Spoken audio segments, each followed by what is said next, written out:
there's Instagram, there's, you know, all these different ways for the word to get out. And are those quilting rock stars still out there? Absolutely. Pepper Corey's still out there. Paula Nailstern's still out there. They're still teaching. They're still making cool fabrics. They're still writing books. They're still writing patterns. But are they Tula Pink? No. Right. And Tula Pink has a following that no one can match right now. Like, her fabric sells out before it even hits the shelves. And you know, there's an amazing branding that's happening there. There's an amazing sort of whole consumer that's been generated there. There's an aftermarket now for her fabric, for her older out-of-print lines. It's pretty incredible. Yeah, and I don't think that that's something that could happen. That could not happen in 1997. It's these new business and models. So, it's so interesting, isn't it? It is, and I do think that if you want to be part of it, then you have to go with it, right? Yeah. And you have to embrace your inner rock star. And I feel like sometimes as women and as you know, we're not here for business. We're here to take our hobby and make it our job. And if we make a little money or make a little side money, that's great. I don't think we're comfortable. I say this in the general we, because I certainly feel comfortable talking about myself, but most women don't feel comfortable talking about themselves or promoting themselves. And I think there's a thing too about women who say, oh, all she does is talk about herself. And that sounds about right. And so it puts up a barrier, right? It puts up a barrier where it's like, no, this is promotion for my business. Yeah. My business is me. Yeah. And I think that they, you know, when they can't separate you, the person, from you, the business, and they shut you out, then that just makes your business even harder. Yeah. The thing about coming in as a brand from the get-go creates this sort of, creates this sort of buzz that is really hard to bottle if you don't have it. And you can try, but really the most part of branding like that comes from authenticity. And if you are not authentic and you are, not the same person that you get in person that you get online, then the consumer decides that there's that disconnect and they shut down. That's really interesting. So, yeah, I think that the consumer is different. The market is different. How we consume the content's different. So branding has become a very, very important part of being in this industry. And I think that people haven't really caught up to it yet. Yeah. I'll be really interested to see if that average age moves significantly because of who is the dominant, like if you go online, sort of more and more dominant as these like kind of cool 20s, 30s, 40-year-olds. And it'll be really interesting to see if that market, if they take over that market. They're making it cool and okay to be doing and sometimes it's not just quilting, it's crafting, it's all kinds of other stuff. Oh, sure. There's a power out there that is kind of remarkable. And it'll be really interesting to see what you and all of the others do with this newfound power. I think a lot of it comes down to do you have something that people want? Yeah. You can have the coolest brand in the world. You can have the most curated Instagram. It could be perfection by most people's standards. But what are you selling? Yeah. And if you don't have a compelling sell, then, what Tula Pink is selling you. You know what, Violet Craft is selling you. You know what Libs Elliott is all about. They're very, very stylized. Elizabeth Hartman, same thing. You know exactly what you're going to get. Yep. and people want to buy that. Yeah. I could have like the coolest, hippest, Instagram in the world, but if I'm not selling what people want to buy, why are you watching? What are you looking for? You can consume that content, but it's not going to make you any money. Yeah. And that's what's so interesting about it too, right? So that you have to be your own thing, but appeal to people enough that they're going to buy what you're doing. It's really complicated in some way, Yeah, I think sometimes we make it more complicated than it needs to be. And I think everyone's out to try to copy because, well, that's clearly working for her, so I should just do what she's doing. And that doesn't always work.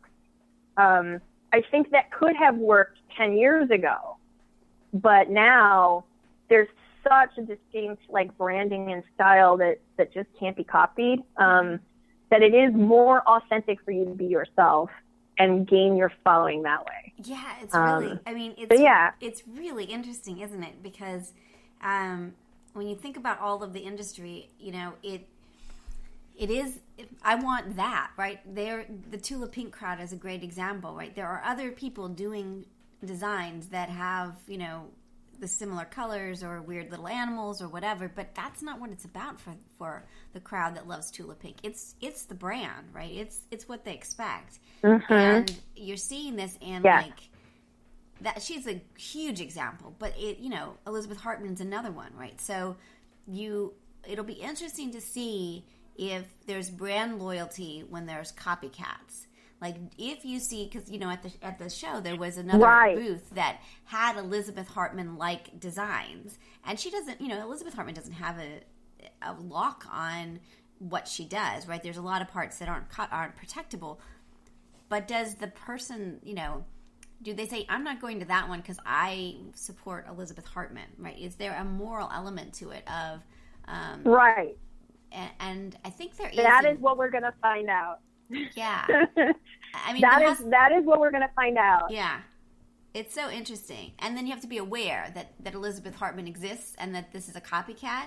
So that's an interesting thing of how much does the public need to know these brands so that they understand and make choices. So I don't know. It's really fascinating to see this industry. Okay, one more. We're way out of time, but there's one more layer that I think is there that I think is really interesting. And then, Cheryl, I don't know if you'd be willing, but I would love to have more conversations with you because I really, really like chatting with you about this stuff. So I think there's one more layer, which is the big manufacturer, the sort of well-known one, and the sort of startup kind of quilt entrepreneur just getting started. That layer's in there as well, and they all coexist at the quilt market, which is so interesting too. So I'm curious about what your thoughts are about, the role of the big manufacturers, and then these little ones that are I made a thing for thimbles, or I made a thing for rulers, these teeny tiny companies that have usually one or two products that are trying to sort of break in. So it's got this kind of can-do American inventor spirit, which is quite lovely to see. But they all exist in the same room, which is so fascinating too. Yeah, and I think, again, you start to see some of the manufacturers say, oh, you have really good ideas. Would you design now for us? Yeah. And I do see that happening, at Clover, for example, right? So Clover, who has made notions and tools for ages now, has people coming in as a designer and designing lines of products. Like Nancy Zeman has a line of children's or learning to sew friendly packaging. And it's not just packaging, but they've been retooled. These are things that are newly manufactured. And I think that is a really interesting model for manufacturers that I see that's happening. There are other manufacturers doing this as well, where they're saying, you are a well-known quilt celebrity, let's say, and if you are a quilt celebrity, then, come bring some of your brand awareness to us. Right. And we'll give you the ability to design rulers and templates and thread and all these cool things in exchange for us to use your likeness and so on. And so I think that is one area that manufacturing is starting to pull from the independent designer. But there's an incredible amount of entrepreneurial spirit in the quilt industry. And the amount of like tools that even I have developed, right? I can count myself as one of these people. That's right. And, you know, I had a need. I could not find it in a tool that existed, and so I made one. Yeah. And I made it for myself and realized, oh, other people would probably buy this. And they do. That's and really so I think that, you know, again, we're talking about a niche within a niche within a niche again. Right. You know, my heirloom sewing tools are very specifically, you know, heirloom sewing is another subset of general sewing and general quilting. So I think that you're never going to get that mainstream market unless you did hit a manufacturer who made it bigger for you. Yeah. So are there opportunities? Yeah, absolutely. And yes, it gives me an opportunity to go around and teach my message and sell more product. And, you know, and I think that's how that happens. And that's how I make my living.